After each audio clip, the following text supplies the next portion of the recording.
નમસ્કાર વિદ્યાર્થી મિત્રો, હું શિરીષ સુરતી આપ સર્વનું તમારી પોતાની યુટ્યુબ ચેનલ ઓશન કોચિંગ ક્લાસીસમાં હાર્દિક સ્વાગત કરું છું. વિદ્યાર્થી મિત્રો, આજે આપણે ધોરણ 11 વિષય ગુજરાતી, જેમાં તમારી દ્વિતીય સામયિક પરીક્ષા ખૂબ નજીક આવી ચૂકી છે અને અમે તમારા માટે એક શંખનાદ શ્રેણી લઈને આવી ચૂક્યા છે. વિદ્યાર્થી મિત્રો, એ શંખનાદ શ્રેણીની અંદર તમને દ્વિતીય પરીક્ષા માટે મહત્વના એવા પ્રશ્નપત્રનું સોલ્યુશન કરાવવામાં આવશે. તો વિદ્યાર્થી મિત્રો, આપણે શરૂ કરીએ આપણું જે પ્રશ્નપત્ર છે એ. ગુજરાત માધ્યમિક અને ઉચ્ચતર માધ્યમિક શિક્ષણ બોર્ડ દ્વારા જે તમારી દ્વિતીય સામયિક પરીક્ષાનું આયોજન કરવામાં આવે છે એને સંલગ્ન આપણે કેટલાક પ્રશ્નપત્રો આપણે દ્વિતીય પરીક્ષા માટે જોઈશું, જે તમારી પરીક્ષા માટે ખૂબ જ મહત્વના સાબિતરૂપ થવાના છે. ધોરણ 11 વિષય ગુજરાતી, તમને 2 કલાકનો સમય આપવામાં આવશે, જેના કુલ ગુણ વિદ્યાર્થી મિત્રો તમારા માટે 50 ગુણ રહેશે. ઓકે, તો આપણે અભ્યાસ શરૂ કરીએ છીએ, જેમાં વિભાગ એ, જે તમને પદ્ય આધારિત તમને વિભાગ આવશે. જેના માટે સૌથી પહેલા વિદ્યાર્થી મિત્રો તમને એક સૂચના આપવામાં આવી છે કે નીચેના હેતુલક્ષી પ્રશ્નોના માંગ્યા પ્રમાણે તમારે જવાબ આપવાના છે અને જેના તમને કુલ 1 ગુણ મળવાપાત્ર થશે. કેટલા ગુણ મળવાપાત્ર થશે? 1 ગુણ તમને મળવાપાત્ર થશે. ઓકે, તો પહેલો પ્રશ્ન આપણે જોઈએ કે ભજન કરે તે જીતે કાવ્યની મૂળ સાહિત્ય કૃતિનું નામ શું છે? તો આપણે જવાબ લખી શકીએ છીએ કે ભાઈ ભજન કરે તે જીતે કાવ્યની મૂળ સાહિત્ય કૃતિનું નામ એ સંજ્ઞા છે. શું છે મૂળ સાહિત્ય કૃતિનું નામ? એ સંજ્ઞા રહેલું જોવા મળશે. ઓકે, આ રીતે આપણે જવાબ લખીને 1 ગુણ મેળવી શકીએ છીએ. ચાલો હવે વિદ્યાર્થી મિત્રો આપણે આગળ જોઈએ પ્રશ્ન 2. બરાબર, એ પહેલા વિદ્યાર્થી મિત્રો તમારા દ્વિતીય સામયિક પરીક્ષા માટે સફળતાના જો શિખર ઉપર સર કરવું હોય તો તમે અહીંયા સફળતાનો જે શંખનાદ ઓશન કોચિંગ ક્લાસીસ દ્વારા ફૂંકવામાં આવ્યો છે એની અંદર તમે જોડાઈ જજો. વિદ્યાર્થી મિત્રો, ધોરણ 11 વિષય ગુજરાતી દ્વિતીય પરીક્ષા માટે ખૂબ જ એટલે ખૂબ જ ઉપયોગી એવું આ પ્રશ્નપત્ર છે. વિદ્યાર્થી મિત્રો, જે મોસ્ટ આઈએમપી પ્રશ્નપત્ર તમારા માટે કહી શકાય છે, વિથ તમને સોલ્યુશન સાથે એ તમારા માટે આવી રહ્યું છે. વિદ્યાર્થી મિત્રો, જે માત્ર અને માત્ર તમને 10 રૂપિયાની કિંમતમાં એની પીડીએફ ફાઇલ તમને પ્રાપ્ત થઈ શકે છે. વધુ માહિતી મેળવવા માટે વિદ્યાર્થી મિત્રો તમે અમારા મોબાઈલ નંબરનો સંપર્ક કરી શકો છો. અમારો મોબાઈલ નંબર છે 7046 22 22 54 નંબર ઉપર તમે સંપર્ક કરી શકો છો, અથવા ડિસ્ક્રિપ્શનમાં જે લિંક આપવામાં આવી છે એ લિંકના માધ્યમ દ્વારા પણ વિદ્યાર્થી મિત્રો તમે આ પીડીએફ ફાઇલ મેળવી શકો છો. તો આપણો અભ્યાસ આગળ વધારીએ છીએ. વિદ્યાર્થી મિત્રો, તમારા માટે આગળ એક સૂચના નવી છે કે નીચેના પ્રશ્નો માટે આપેલા વિકલ્પોમાંથી યોગ્ય વિકલ્પ પસંદ કરીને તમારે જવાબ લખવાનો છે. વિદ્યાર્થી મિત્રો, અને પ્રત્યેકના તમને 1 ગુણ મળવાપાત્ર થશે, એટલે કુલ તમને 2 પ્રશ્નો પૂછાશે અને તેના કુલ 2 ગુણ તમને મળવાપાત્ર થશે. ઓકે, તો પહેલો જ પ્રશ્ન તમારા માટે જોઈએ કે ધણ બપોરે ક્યાં વાગોળે છે? પ્રશ્નો શું છે? ધણ બપોરે ક્યાં વાગોળે છે? તો વિકલ્પ છે એ લીમડા નીચે, બી વડ નીચે, સી વૃક્ષ નીચે અને ડી આંબલી પાસે. તો આપણો જવાબ તૈયાર થશે બી વડ નીચે. ઓકે, એ આપણે જવાબ લખી શકીએ છીએ. પ્રશ્ન નંબર 2 જોઈએ, કવિએ કયું અચરજ જોયું? તો વિકલ્પ છે એ હંસનું, બી પડછાયાનું, સી કાયાનું અને ડી સરોવરનું. તો આપણે જવાબ લખી શકીએ છીએ કે બી પડછાયાનું. ઓકે, ચાલો આપણે આગળનો પ્રશ્ન જોઈએ. વિદ્યાર્થી મિત્રો, તો આગળ તમારા માટે સૂચના છે કે નીચેના પ્રશ્નોના એક વાક્યમાં તમારે ઉત્તર લખવાના છે. પ્રત્યેકનો તમને 1 ગુણ મળવાપાત્ર થશે અને જેના કુલ તમને 2 ગુણ મળવાપાત્ર રહેશે. ઓકે, ચાલો આપણે આગળ જોઈએ. વિદ્યાર્થી મિત્રો, તો અહીંયા આગળ પ્રશ્ન છે 4 નંબર કે ભાઈ કોની અનુભવ રૂપી પાંખ એ આકાશમાં વિહરે છે? કોની અનુભવ રૂપી પાંખ આકાશમાં વિહરે છે? તો આપણે જવાબ લખી શકીએ છીએ કે જ્ઞાનીજનોની અનુભવ રૂપી પાંખ એ આકાશમાં વિહરે છે. પ્રશ્ન નંબર 5 જોઈએ, નાવિક કોને કોને નાવમાં બેસાડવાની સંમતિ આપે છે? તો ભાઈ આપણે જવાબ લખી શકીએ કે ભાઈ નાવિક એ સીતાજી, લક્ષ્મણ અને વિશ્વામિત્ર ઋષિને એ પોતાની સાથે નાવમાં બેસાડવાની સંમતિ આપે છે. ઓકે વિદ્યાર્થી મિત્રો, અહીંયા આગળ એક બાબત તમારે ખાસ ધ્યાનમાં રાખવાની છે કે દ્વિતીય સામયિક પરીક્ષાની અંદર 30% પ્રશ્નો, 30% જે માર્કું છે એ તમારું શામાંથી પ્રશ્ન પૂછાશે? પ્રથમ સત્રના અભ્યાસક્રમમાંથી, અને બાકીના જે 70% જે પ્રશ્નપત્રનો જે ગુણબાંક છે એ તમારા દ્વિતીય સામયિક પરીક્ષાને અભ્યાસક્રમનો જે સિલેબસ છે એમાંથી પૂછવામાં આવશે. ઓકે, ચલો આપણે આગળ જોઈએ. વિદ્યાર્થી મિત્રો, આગળની સૂચના તમારા માટે સ્ક્રીન ઉપર આવી છે કે ભાઈ નીચેના પ્રશ્નોના 3-4 વાક્યમાં તમારે ઉત્તર આપવાના છે. કેટલા? નીચેના પ્રશ્નોના 3-4 વાક્યમાં તમારે ઉત્તર આપવાના થાય. બરાબર, હવે જુઓ એના કુલ કેટલા ગુણ મળવાપાત્ર થશે? તો એના કુલ તમને 2 ગુણ મળવાપાત્ર થશે. પ્રશ્ન નંબર 6 છે કે લુહાર શું જુએ છે? એનું હૃદય સી વ્યથા અનુભવે છે? તો આપણે જવાબ લખી શકીએ છીએ કે ભાઈ લુહાર એ ક્રૂસ પર ઈસુ ખ્રિસ્તને ખીલે જડેલા જુએ છે. જે ક્રોસ સ્તંભ છે, બરાબર, લાકડાનો જે ક્રૂસ છે એના ઉપર ઈસુ ખ્રિસ્તને ખીલે ચડેલા જુએ છે. તેમના દેહમાંથી એ લોહી નીતરતું જોઈને તે એ દ્રવિત થઈ જાય છે. ખીલાનું સર્જન એ પ્રાણઘાતક બનશે એવું એણે વિચાર્યું ન હતું. એણે તો સારી ભાવનાથી એ મકાન બાંધવામાં ઉપયોગી થાય એ હેતુથી તેને ખીલા ઘડ્યા હતા. કયા હેતુથી એને ખીલા ઘડ્યા છે? ભાઈ મકાનના બાંધકામ માટે તેનો ઉપયોગ થાય એ હેતુથી તેને ખીલા ઘડ્યા. એનો આવો દુરુપયોગ, એના મનમાં આવો પ્રશ્ન થાય છે. આ વિચારથી એનું હૃદય એ વ્યથિત થઈ જતું જોવા મળે છે. આગળ પ્રશ્ન છે, પ્રશ્ન નંબર આગળ નવો સૂચના છે. નીચેના પ્રશ્નોના એ સવિસ્તાર તમારે ઉત્તર લખવાનો છે વિદ્યાર્થી મિત્રો, અને જેના કુલ તમને 3 ગુણ મળવા પાત્ર થશે. ઓકે, જેમાં પ્રશ્ન નંબર 7 છે કે ભગવાનનો ભાગ કાવ્યનો મધ્યવર્તી વિચાર તમારે સ્પષ્ટ કરવાનો છે. શું? ભગવાનનો ભાગ કાવ્યનો મધ્યવર્તી વિચાર તમારે સ્પષ્ટ કરવાનો છે. તો આપણે જવાબ લખી શકીએ છીએ. ઓકે, એના અથવામાં તમને બીજો એક પ્રશ્ન પણ પૂછાય. જો તમે આ પ્રશ્નનો જવાબ લખી શકતા નથી તો તમે બીજો પ્રશ્નનો જવાબ લખી શકો છો. તો આપણે જવાબ જોઈએ કે ભગવાનનો ભાગ કાવ્યનો મધ્યવર્તી વિચાર આપણે લખી શકીએ છીએ કે આપણે જે કાંઈ કમાઈએ છીએ એમાંથી એક ભાગ ભગવાનના નામે એ જુદો કાઢવાનો છે. નાનપણથી જ આપણે ભગવાનમાં એ શ્રદ્ધા હોય છે, તો આપણને જીવનમાં જે કાંઈ મળે છે એ પરમાત્માની કૃપાનું ફળ છે. જે પણ આપણી પાસે પ્રાપ્ત થયું એ કોનું ફળ છે? પરમાત્માની કૃપાનું ફળ છે, એમ આપણને સમજાય છે.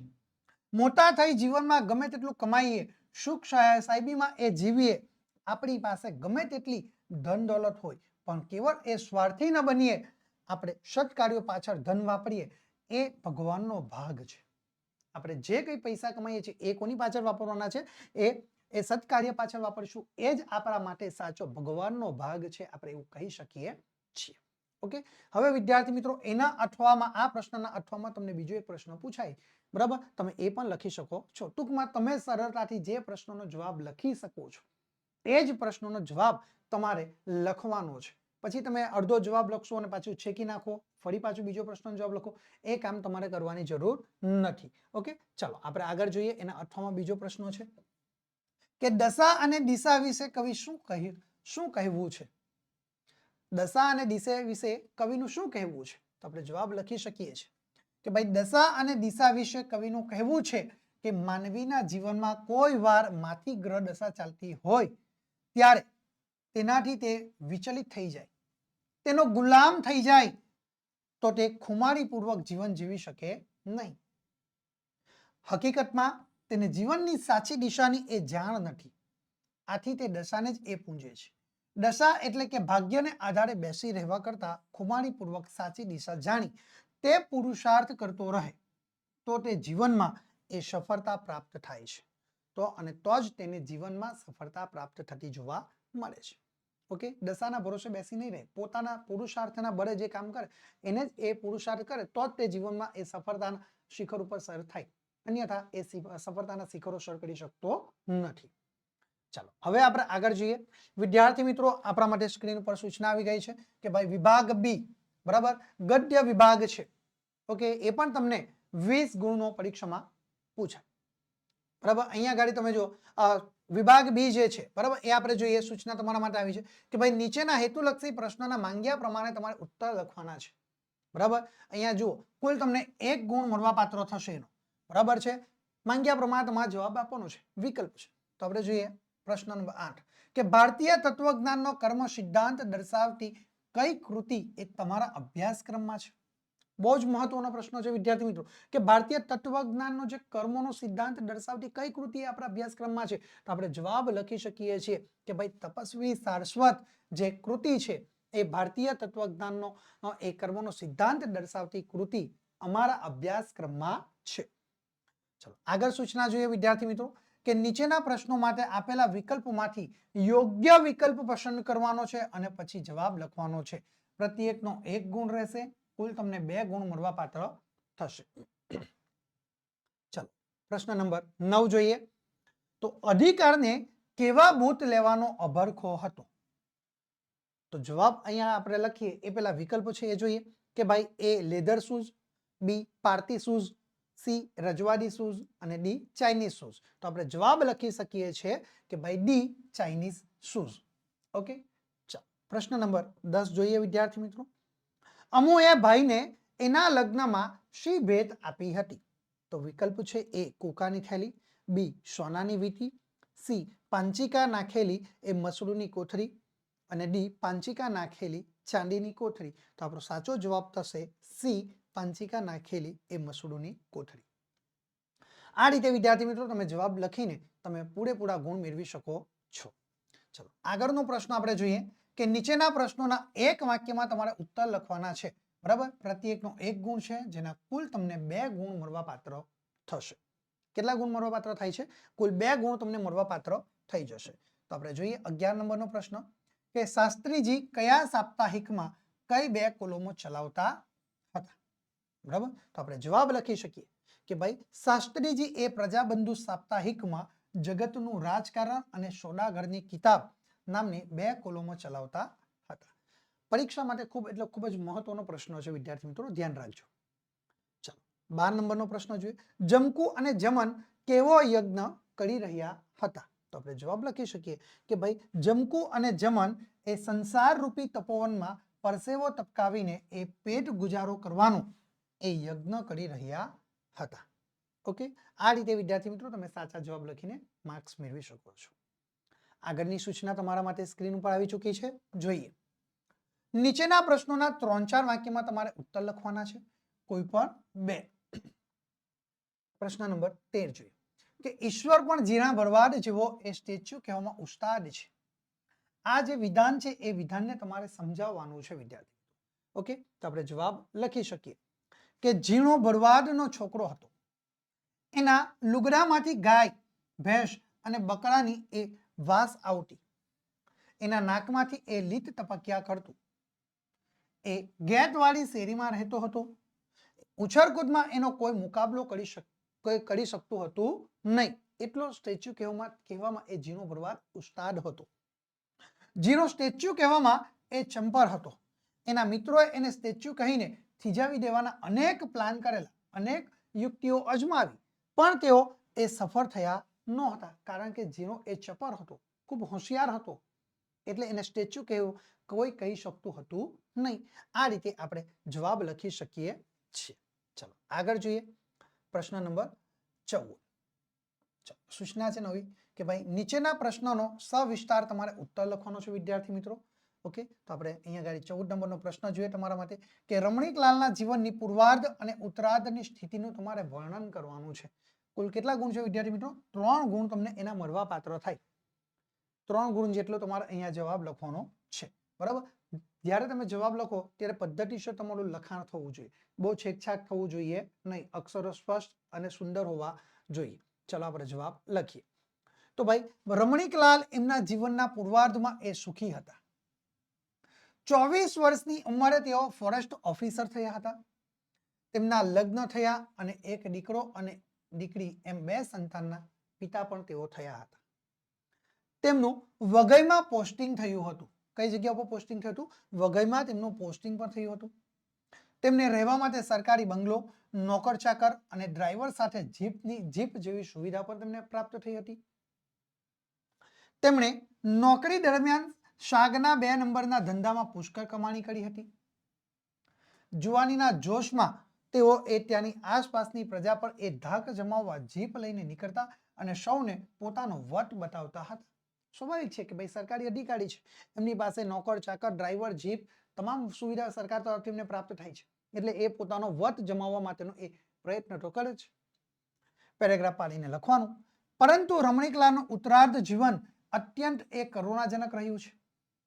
લાકડા નહીં પણ ડાળખા એ લઈને જતા ગરીબ શ્રમજીવીને તેમણે ચાબુક ફટકારીને મારી નાખ્યો. કકડતી આંતરડીએ શ્રમજીવીની પત્ની એ લખીએ શાપ આપ્યો હતો. એ શાપના પરિણામે તેમની પત્ની એ હાર્ટ એટેકમાં મૃત્યુ પામી. અમેરિકામાં ભણતા દીકરાને એ આંતરડાનું કેન્સર થયું હતું. શાનું કેન્સર થાય છે ભણતા દીકરાને? અમેરિકામાં આંતરડાનું કેન્સર થયું હતું. એમની સારવારમાં બધી કમાણી તેમની સાફ થઈ ગઈ. છતાં તે બચ્યું નહીં. જુવાન જોધ જમાઈનું મૃત્યુ થયું અને દીકરીને પૈસાની લાલચમાં એ સાસરીવાળાએ સળગાવી દીધી હતી. આમ રમણીકલાલની પૂર્વાર્ધની જે સ્થિતિ એ સુખદ તો ઉત્તરાર્ધ સ્થિતિ એ દુઃખદ પણ રહેલી જોવા મળે છે. હવે આ પ્રશ્નનો જવાબ જો તમે લખી શકતા નથી તો એના અઠવામાં વિદ્યાર્થી મિત્રો તમને બીજો એક પ્રશ્ન પરીક્ષામાં પૂછાય છે. ઓકે, તો આપણે એના અઠવાનો પ્રશ્ન આપણે જોઈએ. બરાબર, તો અહીંયા 14 નંબરનો પ્રશ્ન તમારી માટે બીજો છે કે ભાઈ બુરાઈના દ્વાર પરથી લોકકથાના આધારે જમકુ અને જમનનું એ દાંપત્ય જીવન આલેખો. બરાબર, તો આપણે જવાબ જોઈએ કે ભાઈ જમકુ અને જમન એ ગરીબ દંપતી છે. શેરીના રસ્તા પર એ પછડી પાથડીને એ ચીબરા વેચે છે. જેવી રીતે આપણી બજારની અંદર એ ફેરિયાઓ એ પોતે રસ્તા ઉપર પથાડી એ પછડી પાથડીને જેવી રીતે એ અન્ય શાકભાજીઓ વેચે છે, એવી રીતે જમન અને જમકુ એ ગરીબ દંપતી એ શેરીના રસ્તા પર પછડી પાથડીને એ ચીબરા વેચે છે. ચીબરા તૈયાર કરવા માટે આ દંપતી નદીમાં કુટિયા ગાળે છે. માટલા સાડીને એ વાડા પાય છે. તેમની કમરના મણકા તૂટી જાય એટલી એ મહેનત કરે છે. ત્યારે તેમનું માંડ ભરણ પોષણ થાય છે. પરંતુ લગ્ન પ્રસંગે હજારોનો ધુમાડો કરનાર એ શ્રીમંતો ઓછા પૈસે એ વધુ ચીબરા ખરીદી લે છે. વળી એમાં સિપાઈ પણ એ મફતમાં ચીબરા લઈ જાય છે. તેની સાથે ઝઘડો કરે છે તો સિપાઈ આ અભણ ગરીબ પ્રજાને એ ખોટા વાંકમાં ફસાવી દે. આને કારણે ઘણીવાર જમનને એ ગુસ્સો પણ આવે છે. પરંતુ સમજુ જમકુ એ જમનને વહાલ કરીને તેના વાસા પર હાથ ફેરવીને એને શાંત પાડે છે. જમન જમકુનો એ કયાગરો કંથ છે.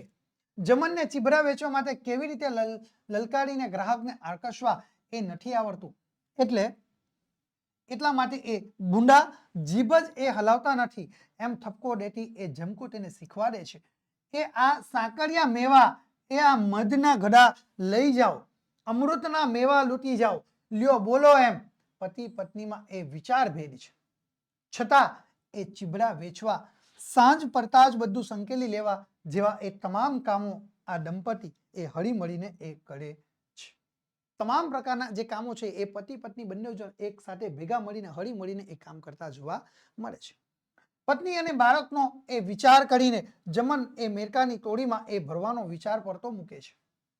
આવા સંઘર્ષમય જીવનમાં પણ એ બંને જે સ્નેહાળ જિંદગી જીવે છે એ જોઈને ઉજળિયાટ એ જુવાન પોતાની પત્ની સવિતા આગળ આ દંપતીના સાચા દાંપત્ય જીવનની એ પ્રશંસા પણ કરે છે. આ રીતે આપણે સરસ મજાનો જવાબ તૈયાર કરી શકીએ છીએ વિદ્યાર્થી મિત્રો. ઓકે, ચાલો હવે આપણે આગળ જોઈએ વિદ્યાર્થી મિત્રો. આપણા માટે આગળનો વિભાગ છે વિભાગ સી, એટલે કે વ્યાકરણ આધારિત વિભાગ. બરાબર, વ્યાકરણ આધારિત વિભાગ છે વિદ્યાર્થી મિત્રો. વ્યાકરણ આધારિત વિભાગની અંદર તમે પૂરેપૂરા ગુણ પરીક્ષાની અંદર કવર કરી શકો છો. આ એક જ એવો વિભાગ છે જેની અંદર તમે પૂરેપૂરા ગુણ તમે કવર કરી શકો છો વિદ્યાર્થી મિત્રો. ઓકે, તો આપણે જોઈએ. સૂચના તમારા માટે સ્ક્રીન ઉપર આવી છે કે નીચેના સમાનાર્થી શબ્દોને એ સામ સામે જોડીને ફરીથી પાછા તમારે લખવાના છે. ઓકે, પ્રત્યેકનો અડધો ગુણ છે, ગમે તે 2. બરાબર, એના કુલ તમે 2 લખશો જે અડધા ગુણના છે એટલે એક જવાબ તમને 1 માર્ક્સ મળવાપાત્ર થઈ જશે. ઓકે, તો આપણે જે જોડકા છે જેની અંદર આપણે જોઈએ તો 15, 16 અને 17 3 આપણને જોડકા આપ્યા છે. જેમાં પહેલો જે ભાગ છે આ પ્રશ્નો છે. બરાબર, આમાંથી એક પહેલા નંબરનો જવાબ, આ બીજા નંબરનો જવાબ છે વિદ્યાર્થી મિત્રો. તો આપણે એક જવાબ આમાંથી લેવાનો અને એક જવાબ આમાંથી લેવાનો. ઓકે, આ રીતે આપણે જવાબ દર્શાવવાના થાય છે. આપણે જોઈએ 15 નંબર વિતપ. વિતપ એટલે કે પહેલો અર્થ થશે શાખા અને બીજો અર્થ થશે ડાળી. ઓકે, આ રીતે વિદ્યાર્થી મિત્રો આપણે જવાબ દર્શાવવાના છે.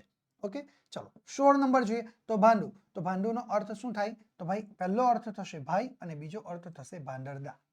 ઓકે, આ રીતે વિદ્યાર્થી મિત્રો આપણે જવાબ લખી શકીએ.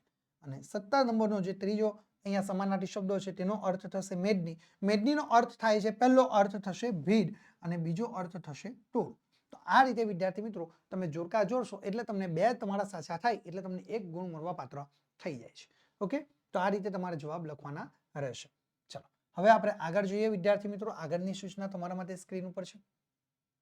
તો નીચેના વાક્યમાં રેખાંકિત શબ્દના સ્થાને તેનો વિરોધાર્થી શબ્દ લખી વાક્યનો અર્થ બદલાય નહીં તે રીતે ફરીથી લખવાનો છે. પ્રત્યેકના અડધો ગુણ છે, ગમે તે 2. કુલ તમને 1 ગુણ મળવાપાત્ર થશે. હવે જો વિદ્યાર્થી મિત્રો અહીંયા સૂચના શું છે કે ભાઈ વાક્ય આપ્યું છે એ વાક્યની અંદર રેખાંકિત કરેલ શબ્દ એટલે કે અંડરલાઈન કરેલું જે સ્થાન છે એ જગ્યા જે શબ્દ તેનો વિરોધાર્થી શબ્દો આપણે લખવાનો, પરંતુ કેવી રીતે લખવાનો કે એ વાક્યનો અર્થ બદલાવો જોઈએ નહીં. વાક્યનો અર્થ ન બદલાય એવી રીતે આપણે એ લખવાનું છે. ઓકે, તો આપણે જોઈએ પ્રશ્ન નંબર 18 કે ભાઈ અતહાસ્ય સાથે સફેદ જીન એ હાજર થઈ જાય છે. બરાબર, શું છે અહીંયા ગાડી? જો અતહાસ્ય સાથે એ સફેદ જીન હાજર થાય છે. તો અહીંયા ગાડી જુઓ, આ વાક્યની અંદર હાજર શબ્દ નીચે શું છે? રેખાંકિત કરેલ છે. તો આપણે હાજર શબ્દનો આપણે સૌથી પહેલા વિરુદ્ધાર્થી શબ્દ શું લખીએ? તો ભાઈ આપણે એનો અર્થ આપણે અહીંયા લખી શકીએ કે હાજરનો એ વિરુદ્ધાર્થી અર્થ થશે ગેરહાજર. ઓકે, હવે જુઓ અહીંયા ગાડી થાય છે એ કેવું વાક્ય છે? હકાર છે. તો હકારને આપણે શામાં પરિવર્તન કરવાનું છે? તો ભાઈ એનો અર્થ ન બદલાય. એને હકારને આપણે શામાં પરિવર્તન કર્યું? તો ભાઈ નકારની અંદર આપણે પરિવર્તન કર્યું. બરાબર, નકારમાં એને આપણે પરિવર્તન કરીશું તો આપણે તેનો અર્થ બદલી શકતા નથી. ઓકે, તો આપણે જવાબ જોઈએ. તો બરાબર, તો ભાઈ અતહાસ્ય સાથે સફેદ જીન ગેરહાજર થાય છે ની જગ્યાએ ન થયું. ઓકે, આપણું વાક્ય અહીંયા ગાડી અર્થ બદલાતો નથી. બરાબર, જો કે અતહાસ્ય સાથે સફેદ જીન ગેરહાજર ન થયું. ઓકે, આ રીતે આપણે વિદ્યાર્થી મિત્રો જવાબ દર્શાવી શકીએ છીએ. ચલો 19 નંબર જો, અમુક કુકા રમવામાં એક્કો. અહીંયા ગાડી કયા શબ્દ નીચે અંડરલાઈન છે? તો અહીંયા ગાડી જુઓ તો ભાઈ એક્કો એ શબ્દ નીચે આપણને અંડરલાઈન છે. તો એક્કાનો આપણે વિરોધાર્થી શું લખીએ? તો ભાઈ એક્કો એટલે કે થોટ. બરાબર, આપણે એવું લખી શકીએ છીએ. તો આપણે જવાબ જુઓ તો ભાઈ અમુક કુકા રમવામાં થોથ ન હતી. બરાબર, આપણે આ રીતે એનો સાચો જવાબ દર્શાવી શકીએ છીએ. ચલો એવી જ રીતે 20 નંબરનો પ્રશ્ન જો કે અલી મૂળ હોશિયાર શિકારી હતો. તો અહીંયા કયા શબ્દનો આપણે વિરુદ્ધાર્થી અર્થ લખવાનો? હોશિયાર. બરાબર, તો એનો આપણે વિરુદ્ધાર્થી શબ્દ લખવાનો અને શિકારી હતો એ હકાર વાક્ય છે તેને આપણે શું કરીએ છીએ? નકારની અંદર પરિવર્તન કરી નાખીએ છીએ. બરાબર, એટલે જવાબ શું થાય? તો ભાઈ અલી એ મૂર્ખ શિકારી ન હતો. બરાબર, આ રીતે વિદ્યાર્થી મિત્રો આપણે જવાબ તૈયાર કરી શકીએ છીએ.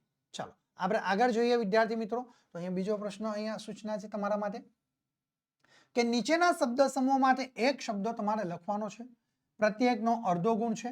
ગમે તે બે દર્શાવવાના છે વિદ્યાર્થી મિત્રો અને જેને તમને 1 ગુણ મળવા પાત્ર થશે. ઓકે, તો આપણે શબ્દ સમૂહ જોઈએ. પહેલો કે ભાઈ 21 નંબર છે કે મામાનું ઘર. ભાઈ મામાનું ઘર એટલે શું? તો આપણે મામાના ઘરને શું કહીએ? તો ભાઈ આપણે એનો અર્થ આપણે જવાબ લખી શકીએ કે મોસાર. બરાબર, મામાનું ઘર એટલે આપણે શું લખી શકીએ છીએ? મોસાર. આપણે એવો અર્થ લખી શકીએ છીએ.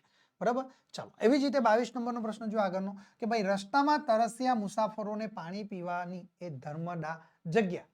ભાઈ આપણે પણ રસ્તા ઉપરથી પસાર થઈએ છીએ અને આપણે ઉનાળાનો સમય છે, પુષ્કળ આપણને ગરમી લાગે છે, બરાબર તાપ છે, તો આપણે રસ્તા ઉપરથી પસાર થઈએ અને આપણને પાણીની તરસ લાગે તો આપણે તરસ ક્યાંથી છીપાવીએ છીએ? એવી કઈ જગ્યા છે કે જે જગ્યા પર આપણે ઉભા રહીને પાણી પી શકીએ છીએ? બરાબર, તો રસ્તામાં તરસ્યા મુસાફરોને પાણી પીવાની ધર્મદા જગ્યા એટલે આપણે તેનો જવાબ લખી શકીએ છીએ પરબ. બરાબર, એક પાણીની પરબ એ આપણે એવો જવાબ લખી શકીએ છીએ.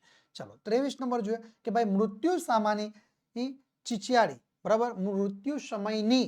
બરાબર, મૃત્યુ સમયની ચીચિયારી.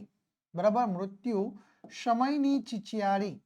મૃત્યુ સમયની ચીચિયારી એટલે એનો અર્થ શું લખી શકીએ છીએ કે ભાઈ મરણ ચીસ. મૃત્યુ સમયની ચીચિયારીનો અર્થ શું આપણે અહીંયા લખીએ શબ્દ સમૂહ મરણ ચીસ એવું આપણે દર્શાવી શકીએ છીએ. ઓકે, ચલો આપણે આગળની સૂચના જોઈએ વિદ્યાર્થી મિત્રો કે નીચેના તળપદા શબ્દોના માન્ય ભાષાના શિષ્ટ અર્થ તમારે લખવાના છે. શું તળપદા જે શબ્દો આપ્યા છે એના માન્ય ભાષાના શિષ્ટ ભાષાના અર્થ તમારે દર્શાવવાના છે. પ્રત્યેકનો તમને કેટલો ગુણ છે? અડધો ગુણ મળવાપાત્ર થશે અને કુલ તમને 2 પૂછાશે એટલે 2 ને તમને કેટલા ગુણ મળવાપાત્ર થશે? 1 ગુણ મળવાપાત્ર થશે. તો જોઈએ 24 નંબર ઓઠ. ઓઠ શબ્દ છે. બરાબર, ઓઠ શબ્દોના આપણે તળપદા શબ્દ શું લખી શકીએ છીએ? તો આપણે ઓઠનો તળપદા શબ્દ લખી શકીએ છીએ કે આશરો.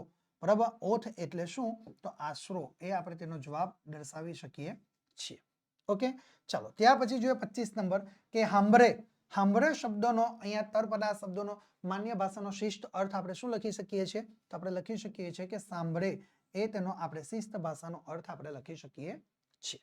ઓકે, ચાલો આગળ જોઈએ વિદ્યાર્થી મિત્રો આગળની સૂચના તમારા માટે સ્ક્રીન ઉપર છે કે ભાઈ નીચેના શબ્દોની સાચી જોડણી તમારે લખવાની છે. પ્રત્યેકનો અડધો ગુણ છે અને કુલ તમને 1 ગુણ મળવા પાત્ર થશે. ઓકે, તો અહીંયા આગળ જુઓ વિદ્યાર્થી મિત્રો, તો તમને અહીંયા આગળ તમારા માટે શબ્દ છે 26 નંબરનો કે ભાઈ તિજોરી. તો તિજોરીમાં તી એ દીર્ઘ છે, જો અને રી એ કેવો છે? હસવો છે. તો આપણે સાચો જવાબ કેવી રીતે લખી શકીએ છીએ? તો ભાઈ તિજોરીની અંદર તી એ હસવો છે તેની જગ્યા દીર્ઘ છે તેની જગ્યા પર શું થઈ જશે? તી એ દીર્ઘ છે તે દીર્ઘનો શું થાય? હસવો થાય. અને રી એ હસવો છે તેનો શું થઈ જશે? દીર્ઘ થઈ જશે. તો આપણે જવાબ જોઈ લો કે તિજોરી. આ રીતે આપણે સાચો જવાબ દર્શાવી શકીએ છીએ. ચાલો 27 નંબર જુઓ, તો ભાઈ ગ્રહસ્થ.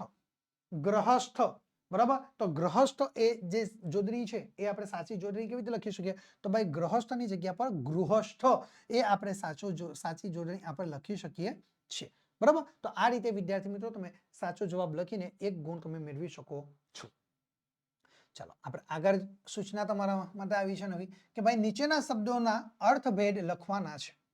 એક શબ્દ, એક સમાન શબ્દો છે જેનો આપણે ઉચ્ચાર એક સરખો કરીએ છીએ. બરાબર. સવૃત અને વિવૃત. બરાબર. આ જે ગોળ છે એને આપણે શું કહીએ છીએ? સવૃત. બરાબર. અને વિવૃત. આ રીતે આપણે જવાબ લખવાના છે કે સવૃત અને વિવૃત. બરાબર. તો એ સવૃત અને વિવૃત એટલે શું? બરાબર. તેનો આપણે અહીંયા ગાડી અર્થ લખવાના છે. બરાબર. તો આ બે અર્થ છે, ગોળ અને ગોળ. બરાબર. ગોળ અને ગોળ.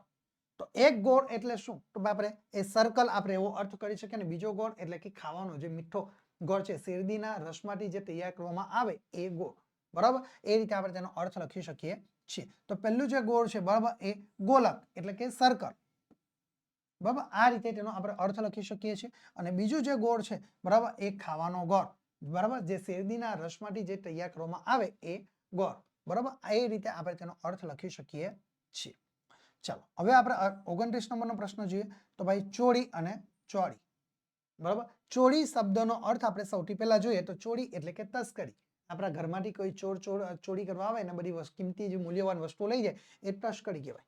ઓકે. અને ચોરી એટલે કે ભાઈ લગ્ન વેદી.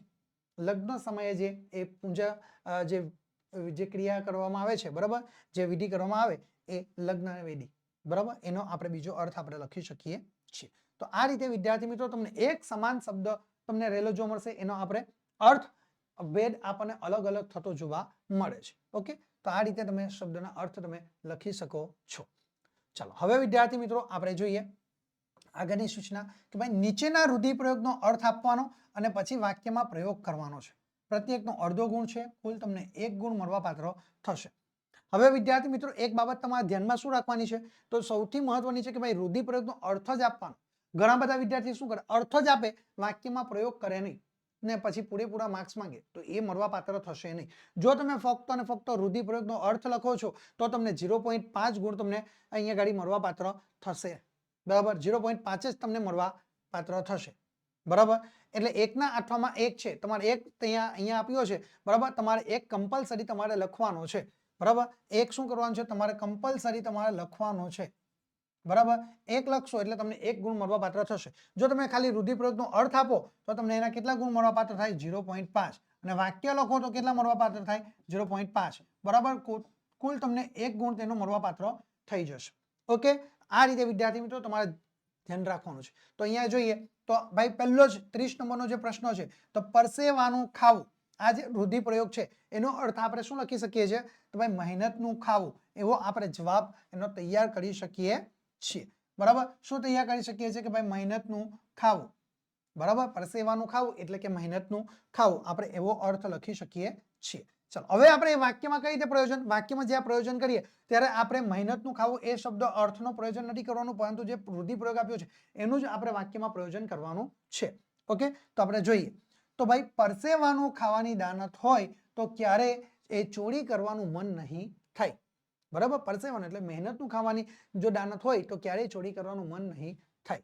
ઓકે. હવે વિદ્યાર્થી મિત્રો આ જે રૂઢિપ્રયોગ છે એ તમે નથી અર્થ લખી શકતા તો એના અર્થમાં તમને બીજો અર્થ પૂછાય. બરાબર. તે જોઈએ તો ભાઈ તાધા કરી દેવું એટલે કે શાંત કરી દેવું. આપણે તેનો અર્થ આ રીતે લખી શકીએ છીએ.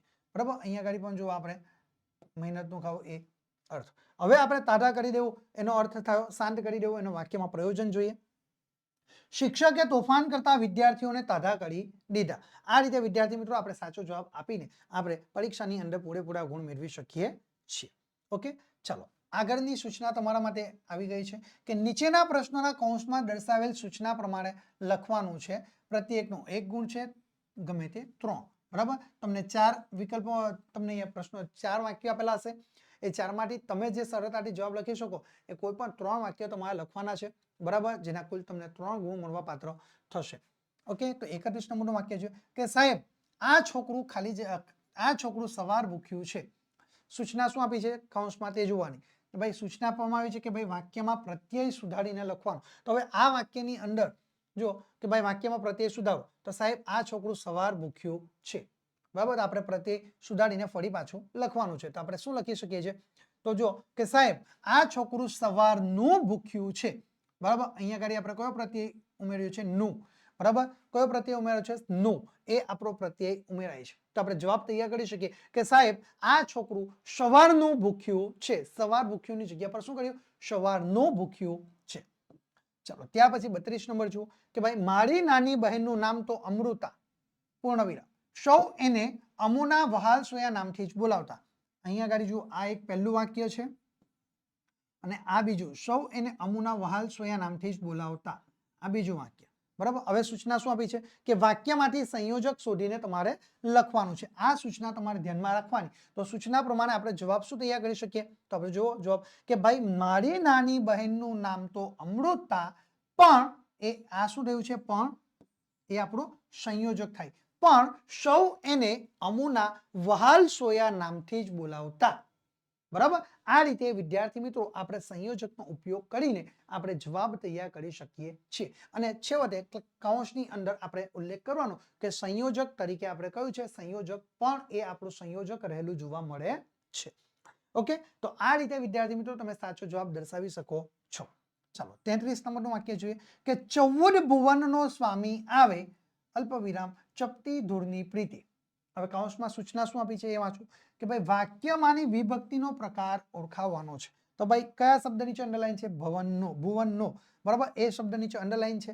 તેનો પ્રકાર કયો થશે? તો આપણે જવાબ લખી શકીએ કે ભાઈ એ ભુવનનો. બરાબર, એ કયો સંબંધ છે? સંબંધવાચક વિભક્તિ આપણને રહેલી જોવા મળે છે. કઈ વિભક્તિ છે? સંબંધવાચક એ વિભક્તિ આપણને રહેલી જોવા મળે છે. ઓકે, ચાલો ત્યાર પછી આપણે જોઈએ 34 નંબરનો પ્રશ્ન કે એના જમાઈને લશ્કરમાં નોકરી હતી. બરાબર, આ પહેલું વાક્ય થયું. એના જમાઈને લશ્કરમાં નોકરી હતી, આ પહેલું વાક્ય થયું. બીજું પૂર્ણ વિરામ, બીજું વાક્ય છે તે પંજાબ તરફ તેની સાથે ગઈ હતી. કૌંસમાં સૂચના શું આપી છે કે ભાઈ વાક્યમાં યોગ્ય સંયોજક મૂકો. બરાબર, આપણે આ સૂચનાનો અમલ કરવાનો છે. તો આ બે વાક્ય છે, બે વાક્યને એક વાક્ય તરીકે આપણે કેવી રીતે જોડી શકીએ? તો ભાઈ બે વાક્ય જ્યારે જે પદની મદદથી જોડાય તેને આપણે સંયોજક કહીએ છીએ. બરાબર, તો આપણે કઈ રીતે લખી શકીએ? તો જવાબ કે ભાઈ એના જમાઈને લશ્કરમાં નોકરી હતી, તેથી તે પંજાબ તરફ તેની સાથે ગઈ હતી. ઓકે, તો આ તેથી એ શું થાય છે? આપણું સંયોજક બનતું જોવા મળશે. અને પહેલાના ઉપરના ઉદાહરણમાં પણ એ સંયોજક છે અને બીજા ઉદાહરણની અંદર તેથી એ સંયોજક રહેલું આપણને જોવા મળે છે. ઓકે, ચાલો હવે આપણે આગળ જોઈએ વિદ્યાર્થી મિત્રો. એ પહેલા ધોરણ 11 વિકાસ પરીક્ષા લક્ષી અસાઇનમેન્ટ બુક. બરાબર, દ્વિતીય પરીક્ષા માટે એ વિકાસ પરીક્ષા લક્ષી અસાઇનમેન્ટ બુક જે તમારા માટે આદર્શ પ્રશ્નપત્રો સહિત એ વાણિજ્ય પ્રવાહનું એ તમારા માટે ધોરણ 11નું એ વિકાસ પરીક્ષા લક્ષી અસાઇનમેન્ટ આવી ચૂક્યું છે. જે વિદ્યાર્થી મિત્રો 2025ના વર્ષની બોર્ડના જે પરિપત્ર પ્રમાણેનો એ મૂલ્યાંકન ભાર રહેશે, જેની અંદર 30% હેતુલક્ષી અને 70% વર્ણનાત્મક પ્રશ્નો આધારિત તમને પ્રશ્નપત્ર તમને રહેલું જોવા મળશે. સંપૂર્ણ સોલ્યુશનની પીડીએફ ફાઇલ ડાઉનલોડ કરવા માટેની એપ તમને અહીંયા આગળ તમારા સામે જ છે કે ઓશિયન કોચિંગ ક્લાસીસ જે નામની એપ્લિકેશન છે એ એપ્લિકેશન ડાઉનલોડ કરીને પણ તમે વિદ્યાર્થી મિત્રો આ વિકાસ પરીક્ષા લક્ષી અસાઇનમેન્ટ મેળવી શકો છો. વધુ માહિતી મેળવવા માટે તમે અત્યારે જ અમારા મોબાઈલ નંબરનો સંપર્ક કરી શકો છો. અમારો મોબાઈલ નંબર છે 7046222254 નંબર ઉપર તમે સંપર્ક કરીને તમે વધુ માહિતી મેળવી શકો છો. ઓકે, અથવા ડિસ્ક્રિપ્શનમાં જે લિંક આપી છે એના માધ્યમથી પણ તમે આ વિકાસ પરીક્ષા લક્ષી અસાઇનમેન્ટ તમે મેળવી શકો છો. તો આપણે શરૂ કરીએ વિદ્યાર્થી મિત્રો આપણો અભ્યાસ ફરી આગળ. ઓકે, ચાલો જોઈએ. હવે વિદ્યાર્થી મિત્રો વિભાગ ડી તમારા માટે આવ્યું છે જે અર્થગ્રહણ વિભાગ છે. કયો વિભાગ? વિભાગ ડી એટલે કે એ અર્થગ્રહણનો વિભાગ છે વિદ્યાર્થી મિત્રો. ઓકે, તો અહીંયા સૂચના તમારા માટે સૌથી પહેલા આવી છે કે ભાઈ નીચેનું કાવ્ય વાંચી તેની નીચે આપેલા પ્રશ્નોના ઉત્તર તમારે લખવાના છે. કુલ તમને 4 ગુણ મળવા પાત્ર થશે. જ્યારે વિદ્યાર્થી મિત્રો કાવ્ય આપ્યું હોય, બરાબર, પાઠ્યેતર કાવ્ય આપ્યું હોય, એ પાઠ્યેતર કાવ્ય ઉપરથી પ્રશ્નોના જવાબ લખવાના ને ત્યાં સૌથી પહેલા તો એ કાવ્યનું 1 થી 2 વાર વાંચન કરવાનું, એને સમજવાનું, જે મુશ્કેલી ભરેલા શબ્દો છે એની નીચે અંડરલાઈન કરવાની અને પ્રશ્નોના જવાબ એનો અર્થ આપણે લખવાનો અને ત્યાર પછી પ્રશ્નોના જવાબ લખવાના છે. ઓકે, તો આપણે અહીંયા આગળ કાવ્ય વાંચીએ કે ભાઈ મારું ખોવારું ને સપનું ક્યાંક જડે તો દઈ દેજો એ બીજાને ના ખપનું. મારું ખોવાણું રે સપનું. પૂર્વ કહે છે પશ્ચિમ તસ્કર, દક્ષિણ કે છે ઉત્તર, વગડા કે છે ચોર આ વસતી, પર્વત કે છે સાગર. ધરતીને પૂછું તો દે છે નામ એ ગગન મંડપનું. મારું ખોવાણું રે સ્વપ્નું. વહારે દાજો જડ ને ચેતન મારી પીડ એ પીછાની. અણુ અણુ સાંભળજો મારા શમણાની એંધાણી. તેજ તણા અંબાર ભર્યા છે નામ નથી ઝાંખંપનું. મારું ખોવાણું રે સ્વપ્નું. ખોળે મસ્તક લે બેઠીથી એક દી રજની કાળી, જીવનની જંજારો એ સંગડી સૂટી પાપણ ધાડી. નિંદરના પગથાળે કોઈ આવ્યું છાનું છપનું. મારું ખોવાણું રે સપનું. કોની કવિતા છે? એ ઘની દહીંવાલાની આ સરસ મજાની કવિતા આપણા માટે રહેલી જોવા મળે છે. હવે વિદ્યાર્થી મિત્રો એના પ્રશ્નોના જવાબ આપણે આપવાના છે. તો પ્રશ્નો અહીંયા ગઈ તમારા માટે આપ્યા છે. તો 35 નંબરનો જે પ્રશ્ન છે એ આપણે જોઈએ. કવિનું શું ખોવાઈ ગયું છે? તો આપણે જે પ્રશ્નો છે એ આપણે જવાબ લખી શકીએ છીએ. ઓકે, તો આપણે જવાબ લખી શકીએ કે ભાઈ કવિનું એ સ્વપ્ન ખોવાઈ ગયું છે. ઓકે, ચાલો આગળનો પ્રશ્ન જોઈએ 36 નંબર કે ભાઈ કવિના સ્વપ્ન કેવા છે? તો આપણે જવાબ લખી શકીએ છીએ કે ભાઈ કવિના સ્વપ્ન એ તેજ તણા અંબરથી ભર્યા છે. કોના જેવા છે? તેજ તણા અંબરથી ભર્યા છે. એમાં ક્યાંય એ ઝાખપ નથી. એમાં ક્યાંય ઝાખપ પણ નથી. એ રીતે આપણે જવાબ લખી શકીએ છીએ. પ્રશ્ન નંબર 37 જોઈએ. કવિને એમનું ખોવાયેલું સ્વપ્ન ક્યાંથી જડી આવ્યું? કવિને એમનું ખોવાયેલું સ્વપ્ન ક્યાંથી જડી આવ્યું? આપણે જવાબ લખી શકીએ છીએ કે કવિને એમનું ખોવાયેલું સ્વપ્ન એ નિંદરના પગથાળેથી જડી આવ્યું. કવિને એમનું ખોવાયેલું સ્વપ્ન એ નિંદરના પગથાળેથી જડી આવ્યું. ઓકે, ચલો 38 નંબરનો પ્રશ્ન કે કાવ્યને યોગ્ય શીર્ષક આપો. તો વિદ્યાર્થી મિત્રો આ શીર્ષક જ્યારે તમે આપો ત્યારે આખું કાવ્ય જે તમે વાંચ્યું એમાંથી તમે શું અર્થ સાડી શકો છો, બરાબર, જે તમે ભાવ સ્પષ્ટ કરો છો એના આધારે તમે શીર્ષક દર્શાવી શકો છો.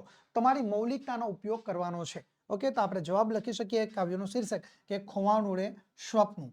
એ આપણે તેનું શીર્ષક લખી શકીએ છીએ. ઓકે, ચલો આપણે આગળ જોઈએ વિદ્યાર્થી મિત્રો. નવી સૂચના તમારા માટે સ્ક્રીન ઉપર છે કે નીચેનો ગદ્યખંડ વાંચી તેની નીચે આપેલા પ્રશ્નોના ઉત્તર તમારે લખવાના છે. કુલ 4 ગુણ છે વિદ્યાર્થી મિત્રો. ઓકે, એટલે ધ્યાન રાખજો આ પરીક્ષાની અંદર તમે પૂરેપૂરા તમારે અર્થગ્રહણની અંદર તમારે માર્ક્સ કવર કરવાના છે. પેરેગ્રાફ પાડીને લખવાનું કે ગાંધીજીના જીવનનું ધ્યેય એ આત્મ સાક્ષાત્કાર કરવાનું અને ઈશ્વરને મોધામોધ જોવાનું હતું. તેઓ સત્ય એ જ ઈશ્વર છે એમ માનતા હતા. તેઓ જીવનની બધી જ પ્રવૃત્તિઓની પેઠે એક કલા વિષયક પ્રવૃત્તિને પણ એક કસોટી લાગુ પાડતા હતા કે એ પોતાના જીવન ધ્યેયને સિદ્ધ કરવામાં ઉપકારક થાય છે કે અપકારક. શું? એ પોતાના જીવન ધ્યેયને સિદ્ધ કરવામાં ઉપકારક થાય છે કે અપકારક, અને તે મુજબ તેનું એ મૂલ્ય આંકતા હતા. આથી સ્વાભાવિક રીતે જ એક કલાની બાબતમાં પણ તેઓ એ માનતા હતા કે જે આત્મા એકતા ન કરાવી શકે તે કલા નથી. શું માનતા હતા? તે કે જે આત્મા એકતા ન કરાવી શકે તે કલા નથી, એવું તેઓ સ્પષ્ટપણે માનતા હતા. ઓકે, હવે વિદ્યાર્થી મિત્રો અહીંયા આગળ આપણે તેના પ્રશ્નો આપ્યા છે. એ પ્રશ્નોને વાંચવા, આ પેરેગ્રાફ વાંચવાનો સૌથી પહેલા 1 થી 2 વાર.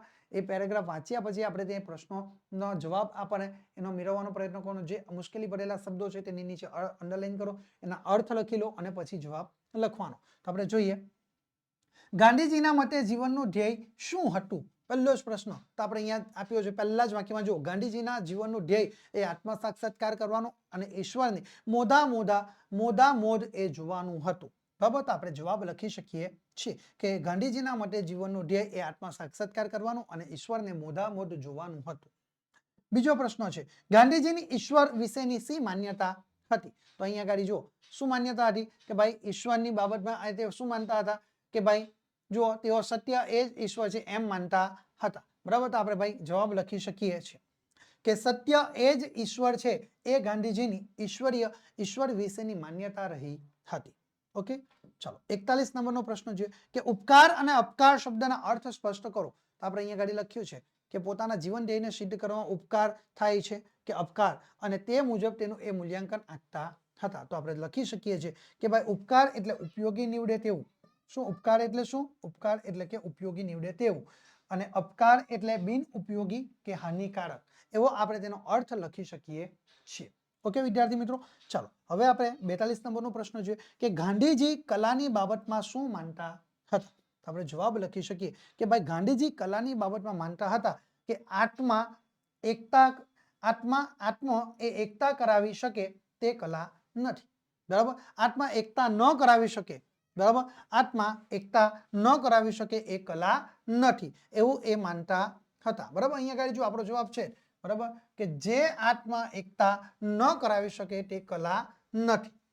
બરાબર, શું? જે આત્મા એકતા ન કરાવી શકે તે કલા નથી. બરાબર, આપણે એ જવાબ લખી શકીએ છીએ. બરાબર, તો આ રીતે વિદ્યાર્થી મિત્રો આપણો જવાબ તૈયાર થઈ જાય છે. બરાબર, ચાલો હવે આપણે આગળ જોઈએ વિદ્યાર્થી મિત્રો. આગળની સૂચના તમારા માટે છે કે નીચેના વાક્યોમાં યોગ્ય વિરામ ચિહ્નોનો ઉપયોગ, વિરામ ચિહ્નો દર્શાવી વાક્ય ફરીથી પાછું લખવાનું છે. બરાબર, જે અહીંયા શું કરવાનું છે કે ભાઈ જે વાક્ય આપ્યું છે એની અંદર યોગ્ય જગ્યા પર પૂર્ણ વિરામ, અલ્પ વિરામ, વિરામ ચિહ્નો, કોઈ પણ પ્રકારના વિરામ ચિહ્નોનો ઉપયોગ ન કર્યો હોય તો એ ઉપયોગ કરવાનો અને ફરીથી પાછું લખવાનું. પ્રત્યેકના કેટલા ગુણ છે ભાઈ? 1 ગુણ મળવાપાત્ર થશે, કુલ તમને 2 ગુણ એ રહેશે. ઓકે, તો આપણે જોઈએ 43 નંબરનો પ્રશ્ન. બરાબર, ભાઈ આ લાલ પુઠ્ઠાની ચોપડી તે હમણાં હાથે લીધી જ નથી. ભાઈ જુઓ, આ એક પહેલો જ શબ્દ અહીંયા જુઓ વિદ્યાર્થી મિત્રો, તમારા માટે કયો છે? ભાઈ. બરાબર, ભાઈ આ લાલ પુઠ્ઠાની ચોપડી તે હમણાં હાથે લીધી જ નથી. ઉદ્ગાર ચિહ્ન, તો અહીંયા ગાડી ઉદ્ગાર ચિહ્નનો કોઈ અર્થ સરતો નથી, તો આપણે પહેલા અહીંયા ગાડી શું લખી શકીએ કે ભાઈ, ભાઈની જગ્યા પર શું? ભાઈ, પછી ઉદ્ગાર ચિહ્ન. બરાબર, ભાઈ જુઓ ઉદ્ગાર ચિહ્ન, આ લાલ પુઠ્ઠાની ચોપડી તે હમણાં હાથેની જગ્યા પર શું? હાથમાં એ લીધી જ નથી. હમણાંમાં અણાના માથે અનુસ્વાર. બરાબર, હમણાં હાથમાં લીધી જ નથી, પૂર્ણ વિરામ. બરાબર, આ રીતે વિદ્યાર્થી મિત્રો આપણે વિરામ ચિહ્નોનો યોગ્ય જગ્યા પર ઉપયોગ કરીને વાક્ય ફરીથી પાછો લખવાનું થાય છે. ઓકે, ચાલો એવી જ રીતે આપણે 44 નંબરનું વાક્ય છે કે ગરીબ છતાં શૂરવીર સ્ત્રીના શાપમાં એ જનૂન, એ અંતરની સચ્ચાઈ અને વેદના છે. અહીંયા જો પૂર્ણ વિરામ પણ નથી મૂક્યું વાક્યમાં, જોજો. બરાબર, એ નાની નાની બાબતો ધ્યાન રાખવાની છે વિદ્યાર્થી મિત્રો. બરાબર, તો આપણે જવાબ શું લખી શકીએ કે ભાઈ ગરીબ છતાં એ શૂરવીર સ્ત્રીના શાપમાં જનૂન પછી શું આવશે? અલ્પ વિરામ આવશે.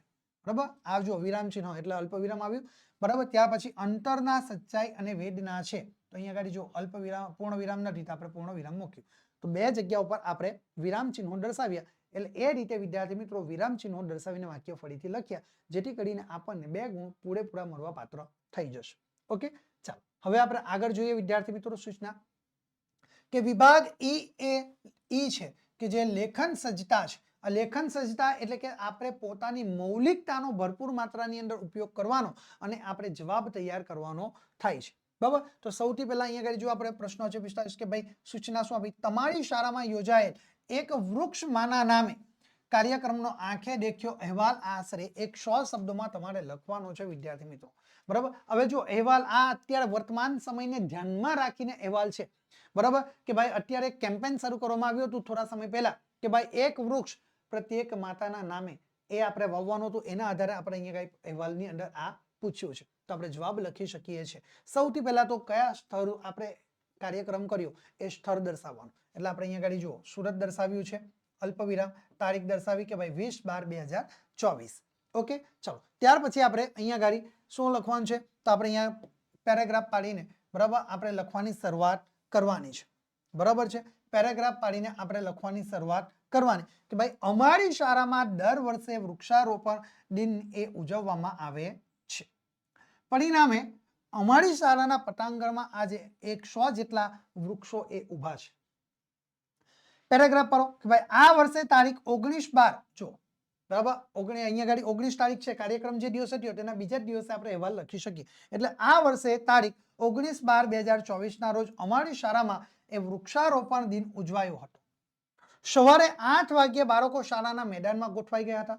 મુખ્ય મહેમાન તરીકે અમારા વિસ્તારના એ નિવૃત્ત આર્મી અધિકારી શ્રી પધાર્યા હતા. આચાર્યશ્રીએ તેમનો પરિચય આપ્યો હતો. તેમણે પોતાના વરદ હસ્તે એ પીપળાનો એક રોપો રોપી એ વૃક્ષારોપણનો કાર્યક્રમ શરૂ કર્યો. પછી તેની આસપાસ માટી અને ખાતર પૂરવામાં આવ્યા. તેને પાણી પાવામાં આવ્યું.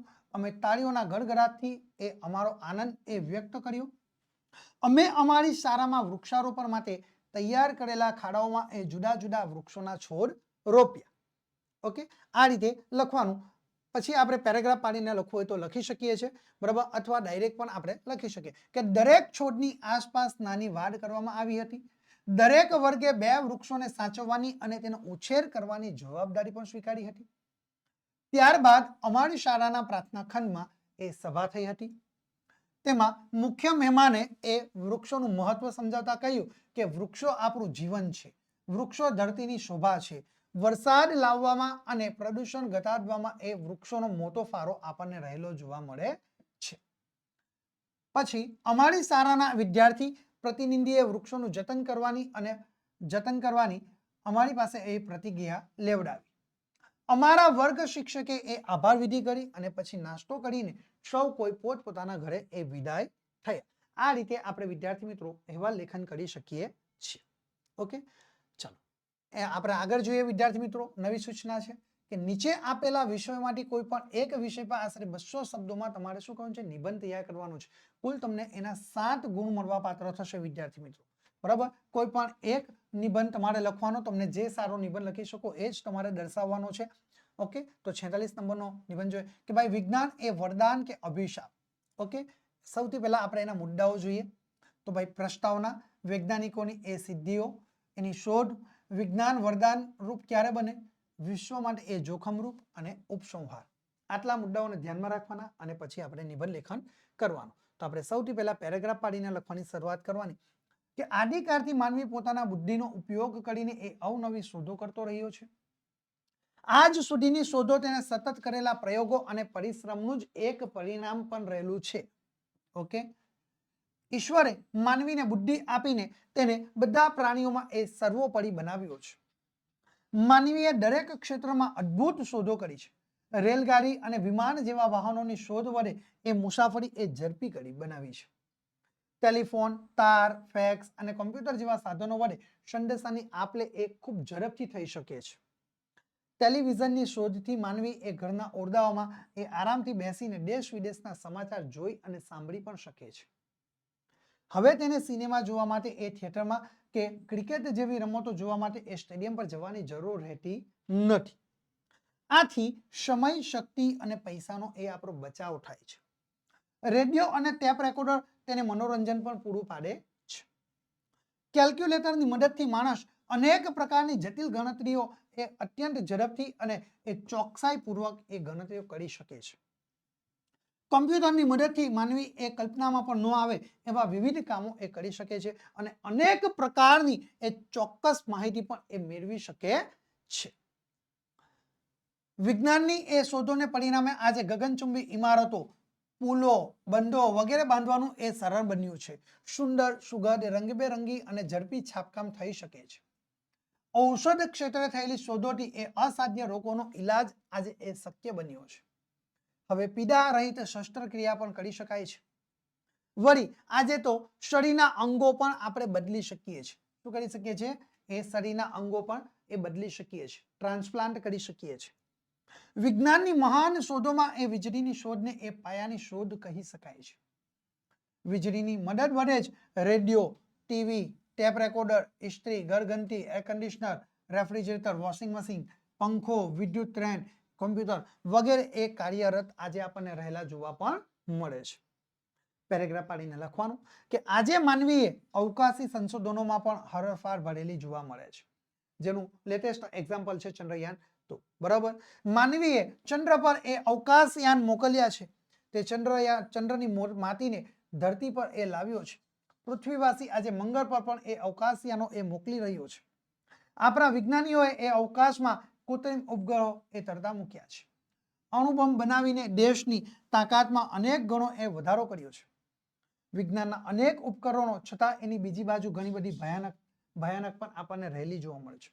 વિજ્ઞાનને માનવ જાતની એ સલામતીને જોખમમાં મૂકી દીધેલી આજે આપણને જોવા મળે છે. મિલો, કારખાનામાં તેમજ વાહનોના ધુમાડા અને ઘોંઘાટથી હવા અને અવાજનું પ્રદૂષણ પણ એક ખૂબ વધી ગયેલું આપણને જોવા મળે છે. કારખાનાઓ દ્વારા એ ઠાલવવામાં આવતું કેમિકલ શુદ્ધ પાણીમાં ભળતા એ પાણીનું પ્રદૂષણ પણ એ દિવસે ને દિવસે ખૂબ વધ્યું છે. સુખ સગવડના સાધનો વધતા માનવીનો એ શારીરિક શ્રમ આજે દિવસે ને દિવસે ઘટી રહ્યો છે. યંત્ર ઉદ્યોગને લીધે આજે ભારત જેવા વિશાળ વસ્તી ધરાવતા દેશોમાં પણ એ બેકારીનું પ્રમાણ એ ખૂબ વધુ રહેલું જોવા મળે છે. પેરેગ્રાફ પાડીને લખવાનું કે અણુબોમ્બ અને યુદ્ધના આધુનિક શસ્ત્રો બનાવવા પાછળ વિશ્વના અનેક દેશો એ અબજો રૂપિયા એ ખર્ચો કરે છે. આ નાણાં એ ગરીબી નાબૂદ કરવા પાછળ વપરાય તો કદાચ દુનિયામાં એક પણ વ્યક્તિ એ આજે આપણને ગરીબ ન રહે. જાપાનના હિરોશીમા અને નાગાસાકી શહેરો પર એ જીકવામાં આવેલો જે અણુબોમ્બથી ઘડીના 6થા ભાગની અંદર લગભગ 75,000 માણસોએ એ પોતાના જાન ગુમાવ્યા છે, પોતાના જીવ ગુમાવેલા જોવા મળે છે. બંને શહેરોમાં એ માલ મિલકતનું ભારે નુકસાન થયું હતું. માનવ જાતે એ 2 વિશ્વયુદ્ધોમાં ભારે તારાજી અને ખુવાડી પણ વેઠેલી આપણને જોવા મળે છે. આમ વૈજ્ઞાનિક વિકાસના નામે ઇતિહાસના આવા કલંકિત એ પૃષ્ઠો પણ એ લખાયેલા છે. પેરેગ્રાફ પાડીને લખવાનું કે વિજ્ઞાનની સર્જક અને સંહારક અસરોમાંથી માનવીએ વિવેકપૂર્ણ એક પસંદગી કરવાની છે. માનવીએ સર્વનાશનો એ માર્ગ અપનાવવો કે એ સર્વ કલ્યાણનો માર્ગ અપનાવવો. માણસે યુદ્ધનો માર્ગ સ્વીકારવાનો છે કે બુદ્ધનો માર્ગ સ્વીકારવાનો છે. સૌના કલ્યાણમાં આપણું કલ્યાણ એ સમાયેલું છે. સૌના નાશમાં આપણો પણ એ નાશ સમાયેલો છે. માનવી એ વિજ્ઞાનની શોધોનો એ સમજપૂર્વક ઉપયોગ કરશે તો જ એ વિજ્ઞાન એ માનવજાત માટે એ વરદાન રૂપ બની રહેશે. આ રીતે વિદ્યાર્થી મિત્રો તમે સરસ મજાનો નિબંધ તૈયાર કરી શકો છો. ચાલો, આ નિબંધ તમે નથી લખી શકતા તો એના અઠવામાં તમને બીજો એક નિબંધ પરીક્ષામાં પૂછાય છે, બરાબર. એ આપણે જોઈએ એના અઠવામાં કયો નિબંધ છે તો ભાઈ 46 નંબર મારો યાદગાર પ્રવાસ. ઓકે, એના મુદ્દાઓ આપણે જોઈએ તો પ્રસ્તાવના, પગપાળા પ્રવાસનું વર્ણન અને આપણે ઉપસંહાર. ખૂબ નાનો એના મુદ્દાઓ છે તો આપણે જોઈએ. પેરેગ્રાફ પાડીને લખવાનું કે ભાઈ વિદ્યાર્થી જીવનમાં પ્રવાસનું ઘણું મહત્વ આપણને રહ્યું છે. પ્રવાસ કરવાથી આપણામાં એ સહનશીલતા અને સાહસિકતા જેવા ગુણોનો વિકાસ થાય છે. આપણે આપણું કામ જાતે કરતા શીખીએ છીએ. ઘણા સ્થળોની એ સુંદરતાને નિહાળવાનો આપણી દ્રષ્ટિ એ વિકસે છે. આપણને નવું નવું જોવા અને જાણવા મળે છે. પ્રવાસનો મતલબ એ ફરવાનો જ નથી, પરંતુ તે સ્થળની વિશેષ જાણકારી મેળવવાનો, એની પ્રકૃતિનું સૌંદર્યતાને એ નિહાળવાનો પણ એક પ્રવાસ છે. અમારી શ્રી અક્ષર એ દીપ એ પ્રાથમિક શાળામાંથી અમને દર વર્ષે એ પ્રવાસે જવાની તક મળે છે. આ વખતે અમારી શાળા દ્વારા એ દ્વારકાનો પ્રવાસ યોજવામાં આવ્યો હતો. એ પ્રવાસના એ રોમાંચક અનુભવોને તો હું આજે પણ એ ભૂલી નથી શકતો. 5-6 શિક્ષકો સાથે અમે વિદ્યાર્થીઓ અને બસ દ્વારા એ દ્વારકાના એ પ્રવાસ માટે એ નીકળ્યા હતા. શિક્ષકો સાથે અમારા સર પણ આવ્યા હતા, બરાબર. એની સાથે તેને અમે પ્રવાસ વિશે જાણકારી આપી. અમે બધા 5-6 વાગે સ્કૂલે પહોંચ્યા હતા અને બસમાં બેસીને એ પ્રવાસ માટે એ નીકળ્યા પણ હતા. અમે બસમાં ખૂબ જ મજા કરી, ગીતો ગાયા અને મેં અને અમારા જે મિત્રો છે, બરાબર, એ મિત્રોએ રસ્તામાં આવતા મંદિરો, મસ્જિદોનું સુંદર દ્રશ્ય નિહાળ્યું. અમે રાતના બસમાં એ સૂઈ ગયા અને વહેલી સવારે એ ધર્મશાળામાં પહોંચ્યા અને ત્યાં પણ એ સૂઈ ગયા. વહેલા ઉઠ્યા અને નાહી ધોઈને અમે દ્વારકા જવા માટે નીકળ્યા હતા. દ્વારકામાં જઈ અમે ભગવાન શ્રી કૃષ્ણના દર્શન કર્યા, પ્રસાદી લીધી અને ફરી પાછા એ બેટ દ્વારકા માટે ફરી પાછા નીકળી ગયા હતા. અમે નૌકા વિહાર કર્યો, દરિયો જોવાની અમને ખૂબ મજા પડી. અમે પછી ફરી પાછા મંદિરે પહોંચ્યા, દર્શન કર્યા અને પ્રસાદ લીધો અને ત્યાંથી ફરી પાછા અમે નીકળી ગયા. ત્યાં અમે ઊંટ ઉપર બેઠા અને ત્યાં અમે ખૂબ જ મજા કરી. ફરી પાછા અમે નૌકામાં બેઠા અને દ્વારકા પહોંચ્યા. ત્યાં અમે ગોમતી નદી જોઈ. ગોમતી નદીમાં ખૂબ જ સરસ અને ચોખ્ખું પાણી હતું.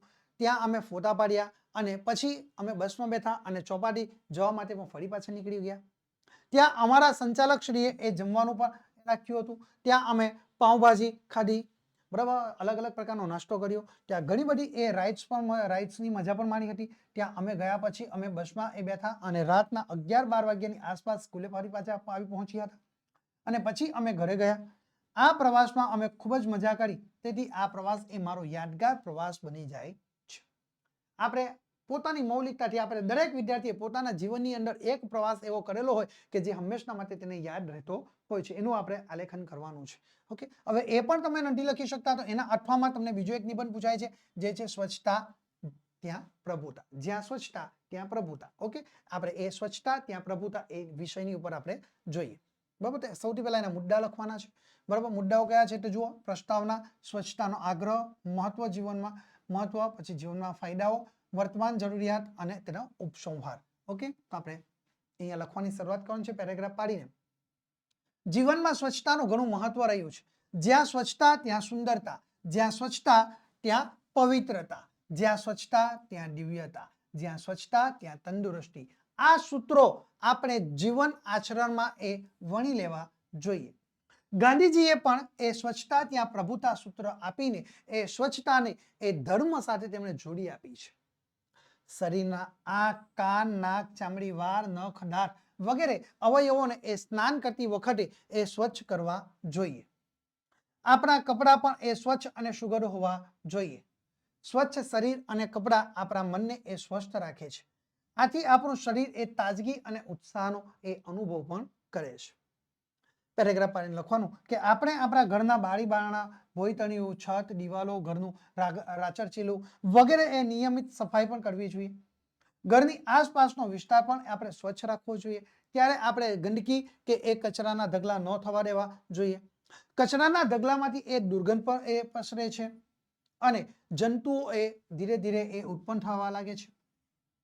તેનાથી એક દિવસે જો ગંદકી વધારે પ્રમાણમાં ફેલાય તો એનાથી રોગચાળો પણ ફેલાય છે. બધે કચરા પેટીઓની સગવડ કરી તેમાં જ એ આપણે કચરો પણ નાખવો પણ જોઈએ.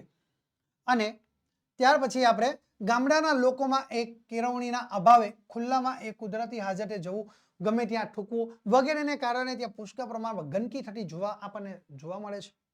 શહેરોમાં પણ ઓફિસો, દવાખાના કે જાહેર સ્થળોએ તંબાકુ ને પાનની એ પિચકારીઓ મારેલી આપણને જોવા મળે છે.